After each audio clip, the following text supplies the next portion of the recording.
Hello everybody and welcome back for some weekly VR news. As always, I'm Mateo311 and this is your channel for everything VR related. Today's episode is all about new VR game information, and about 99% of it is all good news. Now there are of course links and timestamps if you want to skip ahead, but before we jump in, this video is brought to you by my sponsor, Kiwi Design. Kiwi has accessories for all of your favorite headsets, and they finally started releasing some new products for the Quest 3. On screen we have their brand new extra comfy Quest 3 Elite strap. I've been using head straps from Kiwi for years now, and they're hands down my favorite. There's a link to Kiwi down in the description, and don't forget to use discount code Mateo311 for 5% off and to help support my channel. So let's start things off like normal with the check-in, and that's what exactly have I been up to in the VR world.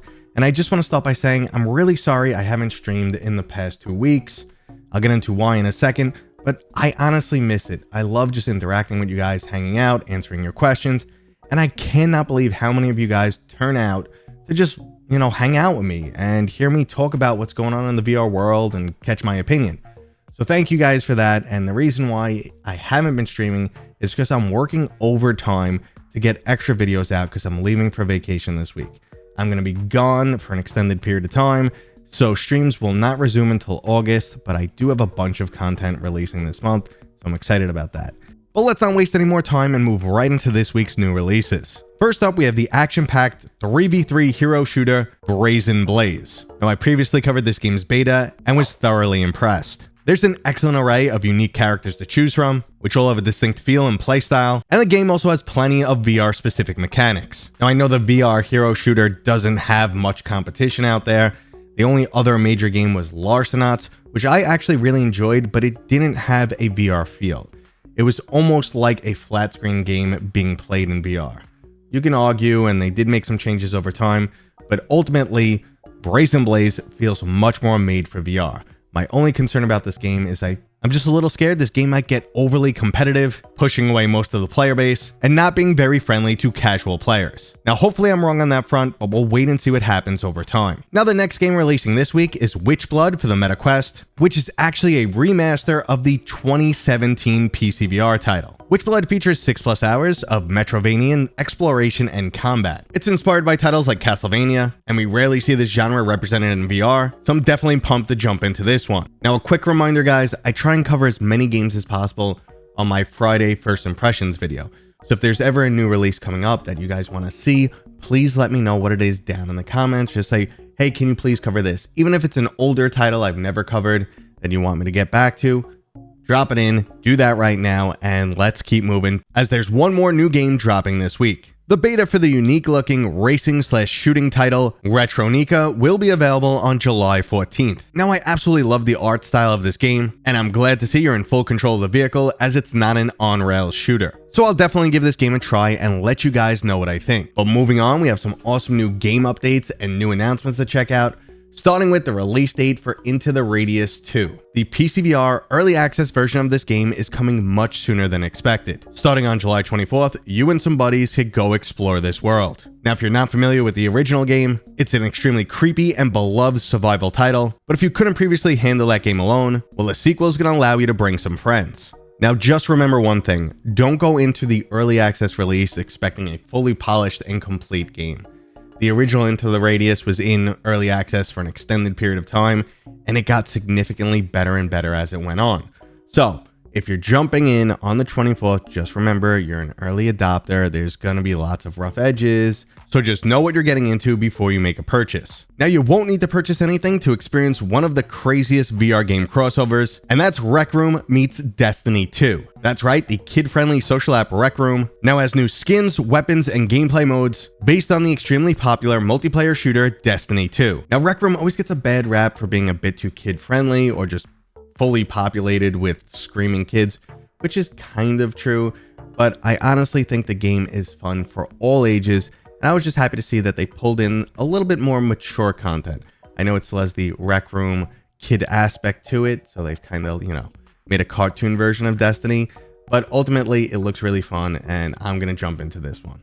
But if you're looking for some new games to check out, we just got an announcement trailer for the chaotic PvP shooter Frenzies. This is from Dreams, the same studio that brought you some amazing first-person shooters like Fract and Synapse. And soon you'll be jumping in for some fast-paced 12-player combat. Now, I'm definitely interested in this game. It looks like it could be a lot of fun, but I'm not sure how it's going to set itself apart and help keep its player base up. At the same time, I'm also getting a little bit of Nerf Ultimate League vibes from this, which we know is not a good thing. But we'll see what happens. But if you're looking for something completely different to try out, Combat Waffle, the studio that gave us Ghost of Tabor, is gearing up for their early access release of Grim. This is a multiplayer survival title similar to something like Rust. The early access version is still planned to release this year, and we'll most likely hear more about this game after Gamescom in August. Now, unfortunately, not everything in today's video is good news because we have two slightly negative stories to go over. The first one is Wanderer Fragments of Fate has been delayed yet again. Now, I'm completely okay with this. Give us a game when it's ready. Don't give us a bad first impression that could just ruin your release. It sucks for a studio because it does cost a lot of money to delay your release. However, you could lose out in a massive amount of sales if you release a buggy game or it has performance issues, whatever the case may be. So I will wait for as long as it takes for when this game is completely ready. It does look great. I'm excited to jump back into that world, see all the updates they made, try it on new platforms. So that's a semi bad news right there. It's only bad if you can't wait to get into that game. Worst news is what finally happened to Zenith. Now, if you're not familiar with this game, this is basically VR's only MMO. I know there's some other titles out there, but this was the only real VR MMO, and they had to shut down. The game's not profitable. They tried a few moves to switch it up and make the game profitable, but unfortunately it's failing. And I'm not surprised here. Now, if you go back to my early review of when this game first came out, I agree this was like a technological masterpiece. What they were able to pull off surprised me. I didn't think they were going to be able to get, a massive amount of VR players in one spot on the Quest, have the game run well, and actually give us some, decent MMO combat. Unfortunately, though, retention was not there. That's something I noticed immediately just looking at the Quest achievements. The first achievement takes maybe 3 to 5 hours to get to, and the vast majority of players were not completing the first achievement when I was looking back at the game in its first month after release. So that's very bad for the overall outlook. And they tried lots of different updates to get people coming back and playing more and more. They introduced pets, and they'd get a bump, and then it would drop right back off. Ultimately, what I said about the game is those mechanics don't work in VR. Traditional MMO grind doesn't work in VR, and maybe I'm right here, maybe I'm wrong, I can't say for sure, but all I know is the outcome is what I expected, unfortunately. I wish the studio lots of luck in the future. They're working on new things, but in terms of continued development for Zenith, it's done. Sorry, guys. But we do have one more exciting story to go over, and that's the fact that we're getting a brand new VR showcase. Upload VR's former senior editor, Jamie Feltham, announced that in August, we are getting the VR Games Showcase. Now, I don't know if it's being overhyped, but they're dropping terms like AAA games, massive exclusive announcements from Meta and other huge studios, and it's almost like they're going out of their way to say, listen, we know the Upload VR showcase was crap, this is the real showcase. Honestly, guys, the announcement trailer really hyped up this event. Like, this is going to be a big deal for VR.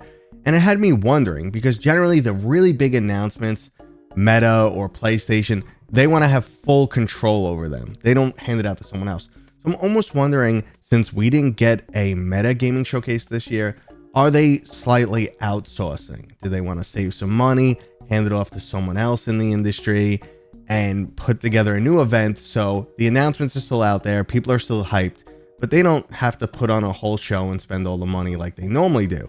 I'm wondering if that's the case here, because we're supposed to see games like Hitman 3 Reloaded and also the stuff from Combat Waffle. So I'm really pumped to see what else, because honestly, they laid it on thick.